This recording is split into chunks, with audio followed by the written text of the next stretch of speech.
Firefighter Tim is a fixture here on Lifestyle Live. Whether he's in the kitchen or doing a workout routine, Tim is always teaching us something new. We love him. So how did Tim decide to become a firefighter? Randy Ollis has the answer in today's Finding Faith segment. On today's Finding Faith, I stopped by the Carmel Fire Department to check in with firefighter Tim, who gave us a tour and even let me slide down the fire pole. Oh, fire! We did it! But Tim also had an important story to share about an incident that ultimately led him to want to become a firefighter. Tell me how you became a firefighter. Yeah, so for me, I've gone to schools, I've talked about this, I talked to this with my kids. Sometimes moments that you think are some of the most devastating in your life become defining moments for you. I agree. And at a young age, we were just 18 years old. I was a senior in high school. We were coming back. They had like an official senior skip day. We had been up all night the night before, just goofing around. And we drove to Turkey Run in Crawfordsville. And I remember my dad was more laid back, but my mom was really nervous. She's like, you guys have been up all night, or most of the night. You haven't slept much. I'm really nervous. And we're like, Ma, we'll be fine. Don't worry.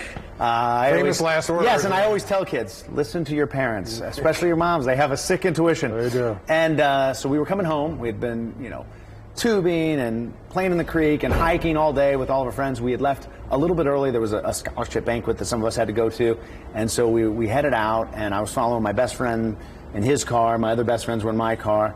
And Chris fell asleep, and we didn't know that. While driving? While driving. Oh. And I had my cruise set close to 70 miles an hour, and he started to swerve, and I remember I looked at Andy and said, what is he doing? And then all of a sudden, wham, he hit head-on with another car. And still one of the most horrific things I've ever seen, that impact, just the debris going everywhere in your brain trying to figure out what just happened. We get to the car, and we don't know much. Him and I were both lifeguards, so I don't remember how we broke either the back. It was an 89 Blazer, kind of crawled in, trying to check airways. We didn't know what else to do.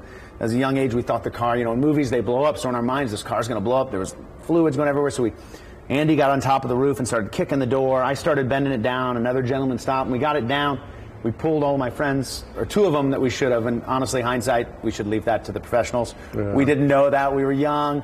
We got Chris out of the car. Well, miraculously, all of them survived. But once we were sort of rendered helpless. Everybody survived a head-on collision, 70 miles an hour. Yes. That's a miracle. That was a miracle. The fire department showed up, and I watched them, use all their, people hear the term like jaws of life, but it's, we heard the extrication tools, they tore open the doors. They were able to get, Tim was another gentleman in the car, then Jay, who's one of my best friends to this day, Jay out of the car. He had broke his jaw in 4 places and was really almost unrecognizable. He was awake. I remember looking at him saying, Jay, you're going to be fine. Now, he doesn't remember any of this.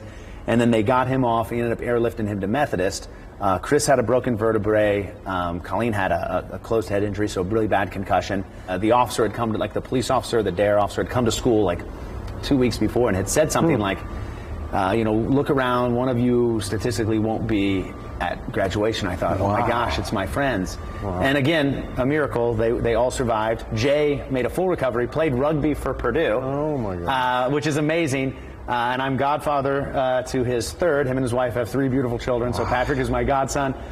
But at that point, I went to school for education, but it just kept being in the back of my mind, what happened that day and what the firefighters did to alter and save my best friend's life, right? They jumped into that emergency, and the police officers that were there that day. But I just kept thinking about it, and I was on the 4.5 to 5 year plan for school. Yeah. My wife was on a more of a straight trajectory, and at the time, she was my very serious girlfriend, and I remember calling her and saying, Teresa, I think I got to switch gears. I think I need to do this fire department thing.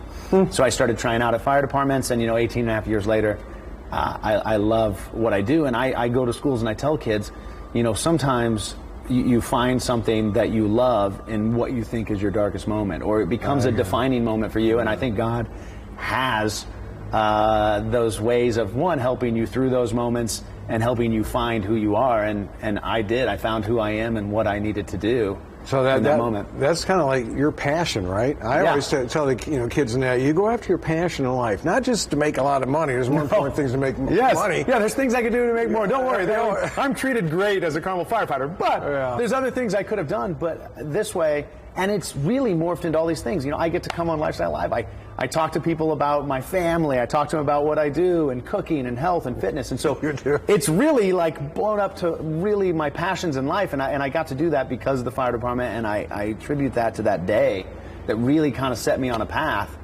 And that lit the fire inside. Exactly. No pun intended there. So, but I mean, it really. And I don't plan to put it out for several more years. Exactly. I love what I do.